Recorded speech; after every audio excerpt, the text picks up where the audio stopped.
here's Brody Brazil. I want to make it very clear from the start of this video that while I have been surrounded by professional sports relocation for the last year plus, and I've done a ton of research on it, I'm not making this video about any one specific team or situation. And you'll see all the logos up here, but again, this is not about one particular team and their move. I've done studies on almost all of these teams and their backgrounds and how things played out.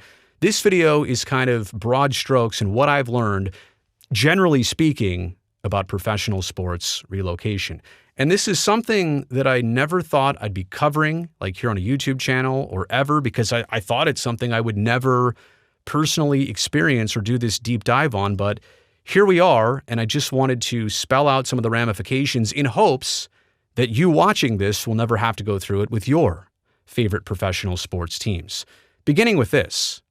This might be the worst pain in all of sports fandom, right? Like, because a lot of fan bases will complain because their team just lost a Game 7, or their dynasty broke up, or their favorite player got traded, or one of their key players got injured on the team. And yeah, that's a downer in the season, but there's always another chance. There's always another game. There's always another week. There's always another season for your team because they still exist. And when a franchise runs out of time in any certain market, it does bring what feels like the worst pain that could be inflicted in all of professional sports fandom. Nobody prepares for this. Nobody signs up for this when they become a fan of any team. They never expect this to happen. I mean, certainly if you're joining in with the knowledge that things are on shaky ground, that might be part of your equation and something you should have considered. But most fans usually jump in when times are just fine, and then they turn south. And that's part of, again, something and a turn and a twist that nobody can really expect or prepare for when they become a fan of a team. And like I said before, sports are great because sports always give you that chance for redemption. You lost tonight, hey, get them tomorrow. Got swept over the weekend? Well, there's a new series that starts on Monday, like in baseball. But in this case, there is no coming back. There is no chance for redemption. When the last game is played, it's emotional, and it's felt for weeks, months, years, and decades beyond. There's also not much I think fans can actually do in the process of relocation. And again, to be clear, this is not even talking about one situation. This is talking about all of the situations that I've understood and researched in the last couple years. Fans definitely have the most to lose. They're the ones that stay around a team for decades, as much as owners come and go, and front offices come and go, and managers and coaches and players and personalities, broadcasters, they come and go. The fans are the ones that generally stick with the team for a lifetime. But these fans also have the smallest amount of control in any of this. I mean, fans, don't get me wrong. They can take stands, they can make statements, they can cause movements, they can change narratives. We've seen all of that. And all of that helps tell the story better. There's no question about it. But fans usually, and I say usually here because sometimes they can control the minds of voters or owners or the sports leagues, and sometimes that has happened. But generally speaking, it's very difficult to change the minds of voters, like in a referendum situation, or owners when it comes to board of governors votes, or just the sports leagues in general. If it comes down to the commissioner, it's very difficult for the fans to not only be the voice of reason, but also be very influential in their message, in what they do and what they don't do, and what they say and what they don't say. And that's kind of something I've learned here that's a bit frustrating in a way, that the customer in this case is not always right. Relocation means that something has failed along the way. And again, because I'm speaking in generalities here, that could mean a bunch of different things. But something along the way, something or somebody usually failed multiple times at something. And in modern times, exiting like a viable market means that something was also amiss.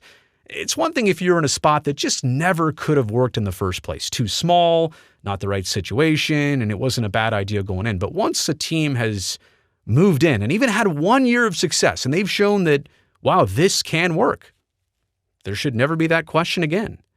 If it worked once, why didn't it work over and over again? You found the formula. It's right there. Whatever you did, keep on that same pace. And I know winning usually cures all, but it's not always about winning. It's about how you operate as a business. But I say something was amiss, it's rarely ever the fans that are part of that equation. I use the restaurant analogy a lot. Restaurants don't close because of the customers alone. Restaurants close because the food wasn't good, the menu wasn't wide enough, the location wasn't great, bad ambiance, bad service, it was too expensive, hours of operation. There's a bunch of different reasons, but it's never the customer's fault. It's the restaurant's fault. We know what people want, generally speaking, in a restaurant. We know what will make people show up. Good food, reasonable price, good service, good atmosphere. That's what's going to bring people back, generally speaking, and a good location if I didn't throw that in there. So why is professional sports that much different? And why is it okay in certain situations to say, what's the fans' fault? They didn't show up. Look at what we provided them, and then they didn't show up. But again, this happens time and time again. If you look at all those pro sports teams logos I had at the beginning, in some way, shape, or form, there was failure. The fans are usually part of that finger pointing. But using the restaurant analogy, I don't see how it's much different here with sports. Leagues and teams, after a team has decided to move or has moved, they'll always try to put their spin on, like later, right? And say, well, this was a good thing for the league and the new owners and this and that. And again, maybe to some degrees that might be true, but in this day and age, nobody's migrating west anymore like the Brooklyn Dodgers once did. So you can't use that as an excuse. If the market was, again, once viable, there's no reason why it shouldn't always be viable. Nothing has really changed that much unless the city's been cut in half or there's other extenuating circumstances. Leagues and teams will always try and spin this to make their choice and their moves look good, but you can't take away that something, somewhere, or somebody along the line failed. There's also this huge divide right now of public funding, and states and municipalities and governments and counties that give public funding to sports stadiums and teams, and others that say absolutely not, we won't do it. And you're also starting to see the trend of more places across the country, doesn't matter what the politics are of the region, that more places across the country are denying public funding to teams that want it. Public funding is like almost expected these days. Oh, we want to build a new stadium. We need $400, $500, $600, $700, $900 million.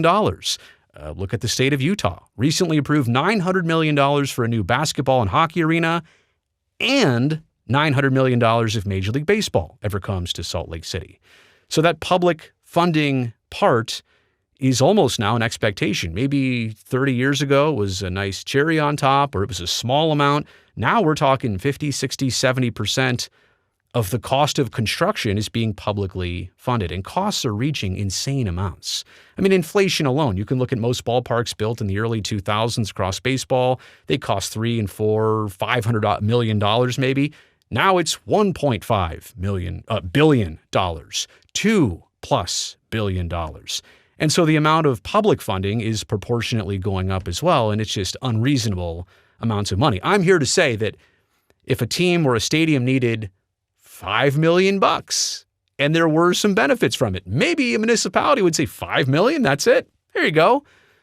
But $500 million every 20 years, I don't know if they're in on that. It's also the fact that teams now never just want to build the venue. They always want an entertainment district. They always want something with it. And they need to build all this. They can't just build the stadium anymore. And that's why the public funding ask is also so high. This is not simple anymore. It's a complicated thing.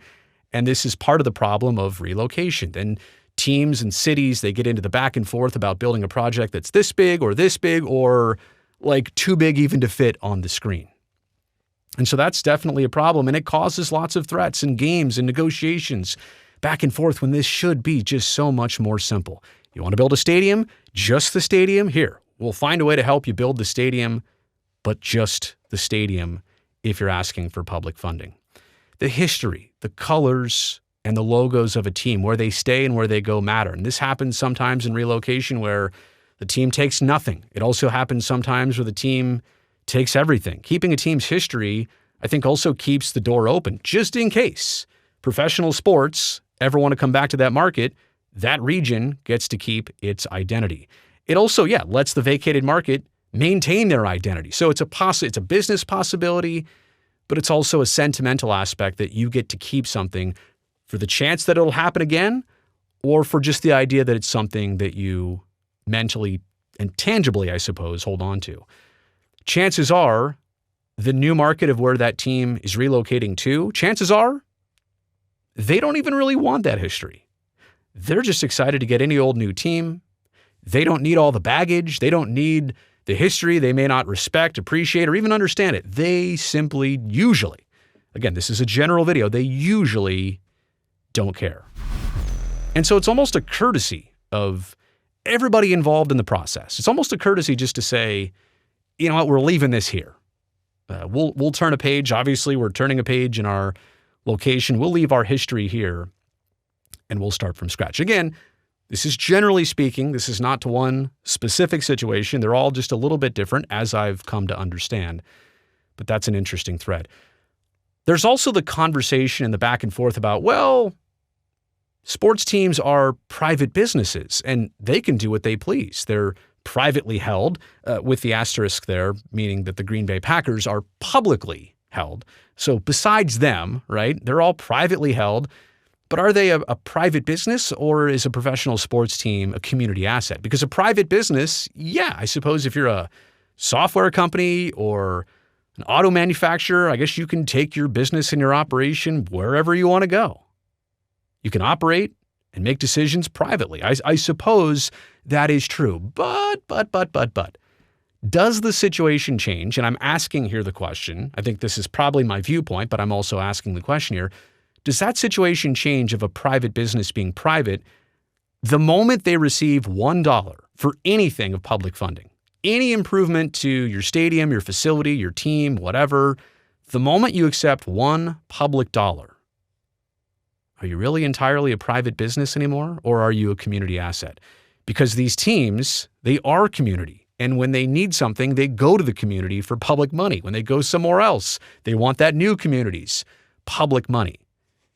So the argument and the realization I've had here of private business versus community asset, it's way more a community asset the moment they take $1. If a team, you're telling me they've never taken any money for anything, anywhere, any public funding, then yeah, I guess they can use that line of being a private business.